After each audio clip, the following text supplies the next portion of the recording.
คือไปที่ตัวแล้วเดินน้ำแน่โอ้ก็ได้ปนก็ได้ปนเหลือเป็นแกง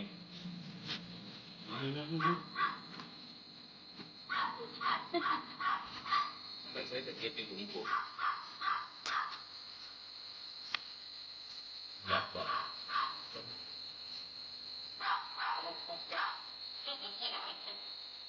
อะไรนี่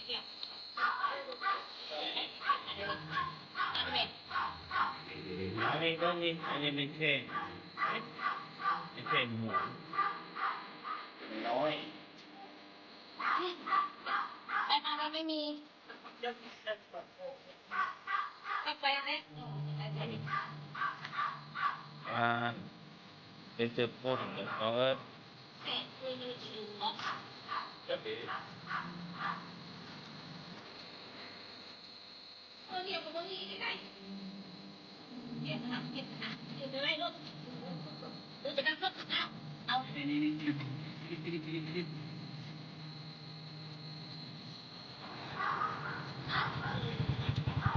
โอ้ไปเอากองกระอีดูแล้วจับแบกตัวเลือกงอกเข้าบ้านต้องเอาน้องน้องนี่น้องเป็นแขกไปใช่ไหมในเตี้ยผู้พี่น้องในเตี้ยไปผู้ใดเอาหอนแซ่บไปได้นี่บอกเลยฮะมาพี่น้องมางานกินมันแข้งน้อยเก็บแข้งหอมตัวนี้หอมทำใส่ปนสิลงบอกตัดใส่ปนป่าเพราะว่ามันคือเม่นดาบเลยพี่น้องเอ้ยน้องนี่ได้ตัวนึงเฮ้ยเป็นไงมันอึด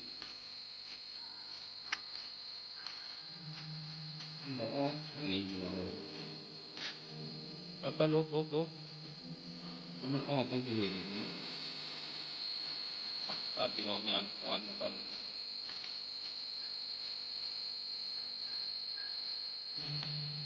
จะดีเลยน้อง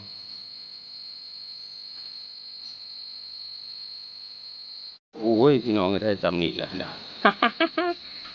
โอ้ยก็เดี๋ยวได้ลงได้หลายคือว่าเพิ่นออกหลาย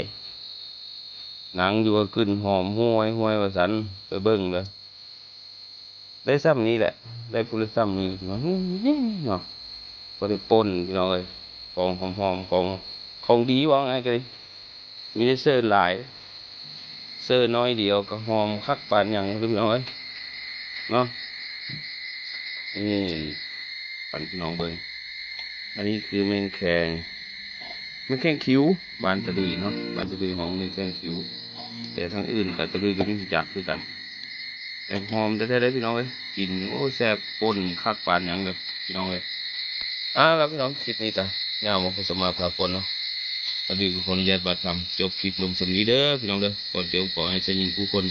อยู่ดีมีแห้งกินข้าวแซ่บนอนหลับความเจ็บไม่ได้ความกายไม่มีคุณพารักษาเทวดาคุ้มครองเด้อครับเด้อขอบคุณครับผม